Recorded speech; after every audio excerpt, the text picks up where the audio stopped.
the beginning of the study and one at the end, and then that will be looked at to see if there's improvements in the way that the muscle appears after taking the drug. So even though the primary endpoint is safety, they're still looking at, is there a positive effect of this drug in people with mitochondrial disease? Third trial is looking at a drug called KL1333.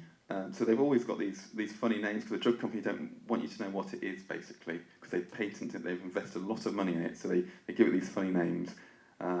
Again, very similar to that previous study in terms of the stage. It's a phase 1 at 1B. This is a sort of gold standard design. They're randomized, double-blind, a bit like the first study I mentioned. We're very much in the setup phase of this, but this will be open to recruitment in late 2019. Again, this is only going to be 10 days long, and again, it's really focusing on safety and how does a drug behave in people with mitochondrial disease. And that will quickly move into a phase 2 study where the emphasis will be looking at the effect. Again, this is, we've talked about NAD and the importance of this ratio of NAD to NADH. This is what this drug is apparently doing. It stimulates a number of mitochondria, and it's supposed to increase the number of mitochondria above that threshold so that you kind of have more healthy mitochondria and the symptoms of the mitochondrial disease reduce.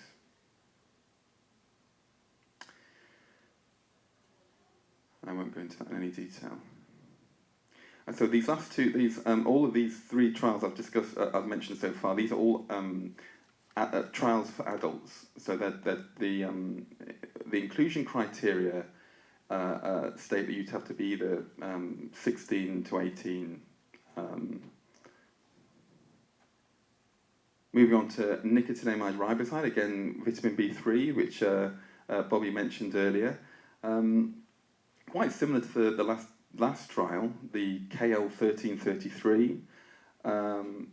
What we think this drug does is it increases the number of mitochondria. And so there's a study in Cambridge being run by Patrick Chinnery looking at this in people with very specific types of mitochondrial DNA disease, 3243 and single deletions, again adults. And again it involves a number of visits and assessments and a muscle biopsy at the beginning and the end, just to see if the number of mitochondria really have gone up, as was shown in animals. And this is still actively recruiting. Another study being run in Newcastle is with Acipammox. So again, got along a similar theme, aimed at increasing the number of mitochondria above that threshold. Again, focusing on 3243 and single deletions.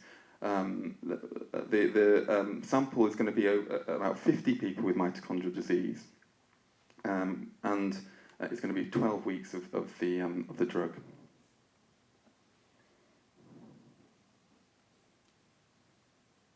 And then just very quickly, so those trials, 5 trials, all for people with any type of mitochondrial disease, potentially, although some of the trials are only recruiting certain subgroups of people with mitochondrial disease to begin with.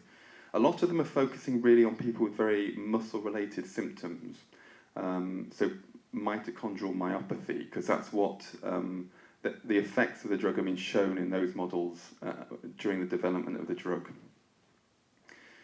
So these last 1 or 2 trials are focusing on very specific groups of people. So there's a trial that's going to be set up relatively soon in patients with MINGI, so that's mitochondrial neurogastrointestinal encephalomyopathy, so a very specific type of mitochondrial disease caused by a deficiency in an enzyme.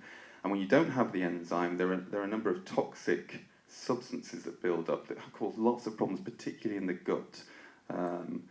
And so people often develop problems with vomiting and the bowel not working, and they lose a lot of weight, and it can cause some neurological problems as well. And so essentially what this trial is doing is giving back the enzyme that's missing. So the problem in this, the gene mutation causes a reduction in the enzyme, and this is basically encapsulating that enzyme in blood and giving someone a blood transfusion to give them back the enzyme to see if it works. And that will be looking at people with this condition at 18 years or older, and that will be based at St George's Hospital in London. And then I don't think I'm going to talk about this, because I think Bobby is going to talk about this afterwards, and I'm just about to get wrap-up please slide. So I won't talk about this, but this is a nucleoside replacement therapy, but I'll let Bobby talk about that. So if you want to know anything about these studies and trials, I think they're all on the Lilly Foundation website. We've also got the highly specialised service website, which gives some information, and also contact details. You can contact that email address, and even if it's not the right person, we'll direct it to who is. At the London site, where we're involved with the Renio study and the KL1333 trial, you can contact Louise, Ivona, or Mariola, who are all involved in the setup of those studies and the ongoing management of those studies. And so just to conclude, I think it's a really exciting time for clinical trials in mitochondrial diseases. They're predominantly early phase, primary outcome being the safety of the drug and the metabolism of the drug. The eligibility criteria, as you can see, are quite strict. I didn't go into much detail, but they're predominantly in adults. And actually, when you look at the granular detail, a lot of people are excluded from the study. And that is challenging, because not only do we have a rare disease, but we're having to find people who are able to commit the amount of time to the study, which is huge, particularly if you're working, you've got children, but also fit into these quite narrow criteria to even be eligible. And as I say, they're mainly restricted to people over the age of 16. And there are just lots of people to thank who are involved in the highly specialised service. I'll leave those contact details up there. Thank you.